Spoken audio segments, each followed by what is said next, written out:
जय हिंद दोस्तों, आज हम चर्चा करेंगे किसान आंदोलन पर।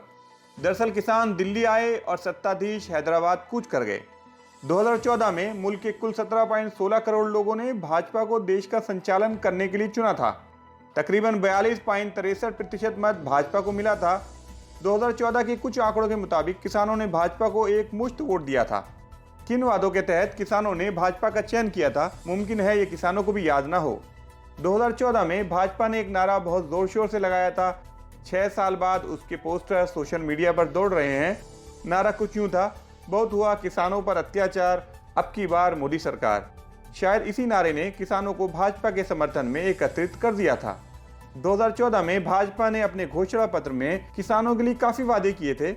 हालांकि मोदी सरकार अपने 5 साल के कार्यकाल में कोई ऐसा वादा पूरा नहीं कर पाई जो उल्लेखनीय हो।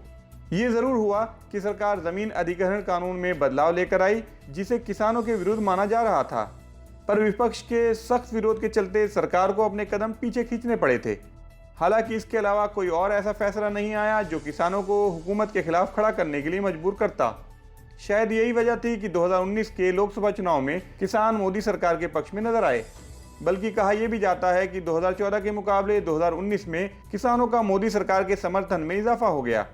मोदी सरकार के भूमि अधिग्रहण कानून की मंशा का किसानों की तरफ से विरोध किया जा सकता था, सड़क पकड़ी जा सकती थी, मगर सरकार के यू टर्न से बात आंदोलन और विरोध तक नहीं पहुंच सकी। सरकार का दूसरा कार्यकाल विवादित फैसले लेने के लिए याद किया जाएगा। शुरुआत 3 तलाक से हुई, जिसे समुदाय विशेष के खिलाफ माना गया।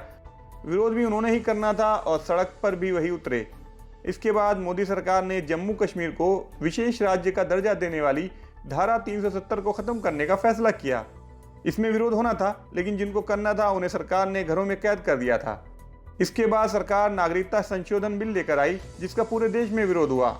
आज़ादी के बाद किसी हुकूमत के खिलाफ ये सबसे बड़ा विरोध आंदोलन माना जाता है, जिसकी चर्चा विदेशों में भी खूब हुई। इसके बाद भी मोदी सरकार थमी नहीं और कृषि पर 3 कानून ले आई।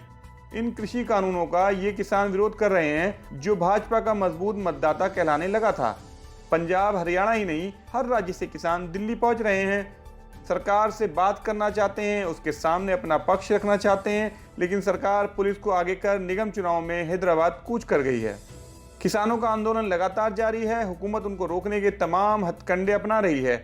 वक्त वक्त पे पुलिस उनके साथ बल का प्रयोग भी कर रही है। भाजपा से जुड़े लोग इस आंदोलन को कभी विपक्ष द्वारा प्रायोजित बता रहे हैं, तो कभी उसे खालिस्तान से जोड़कर दिशाहीन करने की कोशिश कर रहे हैं। भाजपा के नेता कह रहे हैं कि आंदोलन में भीड़ की तादाद ज्यादा है, कोरोना इन्फेक्शन बढ़ने का खतरा है, लेकिन भूल जाते हैं कि उनके दिग्गज नेता हैदराबाद में बड़ी बड़ी रैलियां कर रहे हैं। इससे पहले बिहार की चुनावी रैलियों का भी यही नज़ारा रह चुका है। किसान मीडिया से बातचीत में कह रहे हैं कि सरकार कृषि कानून बिल जब तक वापस नहीं लेगी, आंदोलन चलता रहेगा। ये आंदोलन कब खत्म होगा इसका वक्त तय नहीं है। हमारे पास 6 महीने का राशन उपलब्ध है। इससे पहले हुकूमत के खिलाफ जो आंदोलन चल रहा था, उस पर लॉकडाउन के चलते विराम लगा था, जो सरकार के लिए राहत की बात थी, और अभी फिर से लॉकडाउन की चर्चा तेज है। आगे क्या होना है ये तो भविष्य के गर्त में छुपा हुआ है। देखते हैं कि अगर बातचीत होती है तो सरकार अपनी बात मनवाने में कामयाब होती है या किसानों की बातें मानी जाएंगी।